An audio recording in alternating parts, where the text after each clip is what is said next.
喺2024年中咧，因為一啲醫療事故嘅發生咧，醫管局就成立咗公立醫院系統管理檢討委員會，而我係成員之一。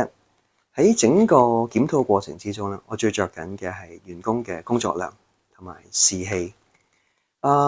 工作量咧，好多時我哋就話哇，太多病人，太多嘢做，咁於是乎一段時間咧，醫管局的確係請咗唔少兼職嘅員工。另外咧就係退咗休嘅，我哋都退休重聘。因為佢哋都係一啲好有經驗嘅人士，可以幫手教我哋年輕嘅一輩同事啦，亦都可以投入工作。咁但係過去咧，我哋見到喺呢一年咧，差唔多所有啦，呢啲兼職嘅我哋叫 locum 咧，都好似停晒啦。我自己實際上都係幫其中一間公立醫院時，我掛咗個名做 locum，雖然我冇乜返工，咁都已經通知咗話你唔使再返嚟啦。咁亦都問咗好多同事咧，的確係唔再有 locum 呢樣嘅存在。而退休重聘嘅同事亦都係 cut 咗好多，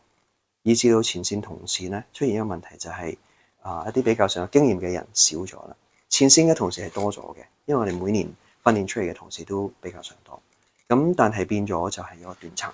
經驗嘅人士唔夠，工作量依然好大。我哋總唔能夠話係啊，我哋好多嘢做，我哋唔夠人，不過我冇位請人。我相信嚟緊公立醫院真係要認真考慮。喺兼職員工個處都要可能請翻唔少嘅，翻嚟係幫助大家嗰啲年輕嘅同事，亦都可能你升咗嘅同事之中咧，要話俾佢哋聽，佢哋升咗職都繼續要幫手前線嘅工作，尤其是係教育嘅工作。我好想見到咧，就係醫管局有一個好強嘅教育嘅文化，係鼓勵我哋比較上年資深嘅同事係去得教一啲年輕嘅同事，而亦都係等年輕嘅同事咧係願意去問，願意去學。